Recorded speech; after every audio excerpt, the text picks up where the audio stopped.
लोकसभा 2024 से पहले बिहार की 6 राज्यसभा सीट खाली हो रही है और बहुत जल्द इसका नोटिफिकेशन जो है वो आने जा रहा है और 27 फरवरी तक इसकी वोटिंग भी करा ली जाएगी, क्योंकि 2 मार्च को बिहार से 6 नए राज्यसभा सांसद मिलने जा रहे हैं। देखिए, बिहार से 6 राज्यसभा सीटें खाली हो रही हैं और उन सीटों को भरने के लिए चुनाव होगा। अब इस बात को आप समझिए कि 8 फरवरी को नोटिफिकेशन जारी होगा और 8 फरवरी से ही जो नामांकन है, नॉमिनेशन जो है वो शुरू हो जाएगा, जो कि 15 फरवरी तक चलेगा और नामांकन पत्रों की जांच जो है वो 16 फरवरी को की जाएगी। यानी जो नॉमिनेशन होगा उसकी जांच 16 फरवरी को की जाएगी। इसके साथ ही साथ आपको बता दें कि नामांकन वापस लेने की जो तारीख है, यानी कोई अगर ऐसा प्रत्याशी है, कैंडिडेट है जिसको नामांकन अपना वापस लेना है नॉमिनेशन, तो उसकी जो तारीख मुकर्रर की गई है, तय की गई है, वो 20 फरवरी है और 27 फरवरी को वोटिंग होगा। वोटिंग कौन करता है आपको बताएं कि बिहार विधानसभा के सदस्य, जी हां, जो एमएलए हैं, लेजिस्लेटिव असेंबली के जो मेंबर हैं, उनके वोटों से 35 विधायकों के वोट से एक राज्यसभा सीट तय होता है। तो बिहार में कुल 6 लोकसभा, माफ कीजिएगा, राज्यसभा जो सीट है वो इस पर तय होना है कि कौन कौन वहां पर चेहरे जा सकते हैं। अब आपको हम बताते हैं कि किस पार्टी से कितनी सीटें खाली होने जा रही हैं। तो राजद के कोटे से 2 सीट, जनता दल यूनाइटेड कोटे से 2 सीट, 1 सीट कांग्रेस कोटे से अखिलेश प्रसाद सिंह, बिहार कांग्रेस के प्रदेश अध्यक्ष, और 1 सीट बीजेपी सुशील कुमार मोदी जो है उनका भी टर्म अब पूरा होने जा रहा है। तो सब आपको 6 सांसदों का पहले हम नाम बता देते हैं। तो आरजेडी से 2, जदयू से 2, बीजेपी से 1 और कांग्रेस से 1 सांसद है, जिसमें राष्ट्रीय जनता दल से सांसद प्रोफेसर मनोज झा, खूब नामी मतलब सांसद हैं, काफी बोलते हैं राज्यसभा में।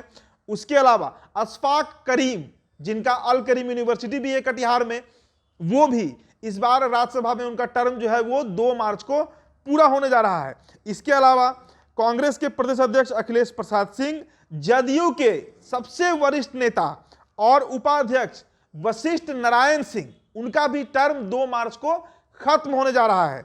इसके अलावा अनिल हेगड़े, जेडीयू से ही आते हैं, उनका भी टर्म 2 मार्च को खत्म हो जाएगा और बीजेपी से सुशील कुमार मोदी का टर्म 2 मार्च को खत्म हो जाएगा। तो अब इसको लेकर चुनाव है। देखिए, लेकिन इस बार जनता दल यूनाइटेड को 1 सीट का नुकसान होगा, कारण उनकी जो विधायकों की संख्या है वो महज 45 है और इस संख्या पर वो एक ही राज्यसभा के सांसद को नॉमिनेट करवा सकेंगे और उन्हें राज्यसभा भेज सकेंगे। लेकिन इसका फायदा बीजेपी को मिलने जा रहा है। जी हां, और बीजेपी इस बार 2 सीटों पर राज्यसभा के प्रत्याशियों को नॉमिनेट कराएगी और उन्हें राज्यसभा भेजेगी। लेकिन सबसे बड़ा नुकसान जो है वो कांग्रेस को होने जा रहा है।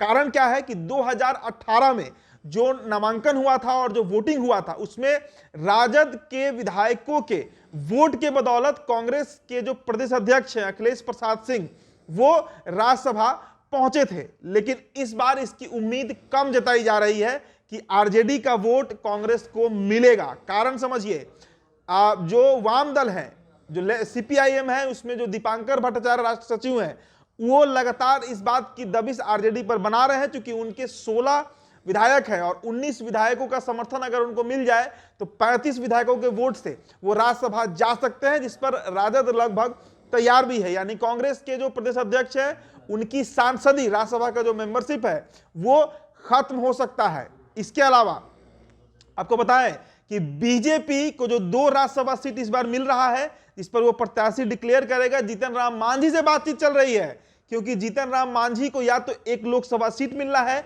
या फिर 1 राज्यसभा सीट। अब ये तय जीतन राम मांझी को करना है। अगर वो तैयार होते हैं तो जीतन राम मांझी हो सकता है कि लोकसभा के पहले ही 2 मार्च तक ही वो संसद के सदस्य बन जाएंगे। यानी जो अपर हाउस है पार्लियामेंट का, जो राज्यसभा है, उसके सदस्य जीतन राम मांझी बन सकते हैं। तो और 1 सीट बीजेपी, जिसपे सुशील कुमार मोदी फिलहाल एमपी है, उनका भी टर्म खत्म हो रहा है, क्योंकि वो सीट जो है वो स्वर्गीय रामविलास पासवान का सीट था। उनके निधन के बाद वो सीट बीजेपी ने सुशील कुमार मोदी को दे दिया था। तो बीजेपी अब कौन सा नया चेहरा तलाशती है, जो उम्मीद जताई जा रही है कि पिछड़ा समाज से ही कोई चेहरा होगा।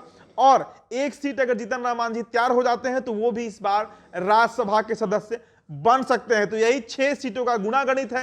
राजद की तरफ से कई नामों पर चर्चा है, जो लालू यादव की बेटी है रोहिणी आचार्य, उनके नाम की भी चर्चा है कि वो अशफाक करीम के सीट पर जा सकती हैं राज्यसभा। अशफाक करीम को इस बार लालू यादव ने इशारा कर दिया है कि कटिहार लोकसभा से वो अपनी तैयारी जारी रखें और इस बार अशफाक करीम जो है वो लोकसभा चुनाव लड़ सकते हैं। और प्रोफेसर मनोज झा की हम बात करें तो उनका जो सीट है वो फिर से दोबारा उन्हें मिलेगा, यानी लालू यादव के जो विधायक हैं वो फिर से मनोज झा के लिए ही वोटिंग करेंगे। कारण है कि सबसे वोकल और सबसे तार्किक तरीके से लॉजिकली अगर लोकसभा में कोई तर्कों के साथ बात करता है राजद का सांसद तो वो मनोज झा ही है। साथ ही साथ लालू यादव के बेहद करीबी हैं, तेजस्वी यादव के बेहद पसंदीदा सांसद हैं, तो उनका रिन्यूअल हो जाएगा। लेकिन अशफाक करीम का टिकट कट जाएगा, सीट कट जाएगा और उनके जगह पे रोहिणी आचार्य जा सकती हैं। जनता दल यूनाइटेड से कौन जा रहा है इस पर अभी कोई पुष्ट खबर नहीं है हमारे पास, लेकिन 6 सीटों का गुणागणित यही है। 27 फरवरी तक वोटिंग होनी है, 20 तारीख तक नामांकन वापस लेने का तिथि है और 15 फरवरी तक नामांकन होगा, 8 फरवरी से 15 फरवरी के बीच। फिलहाल इस रिपोर्ट में इतना ही। मेरा नाम उदित तारन है, बहुत बहुत शुक्रिया।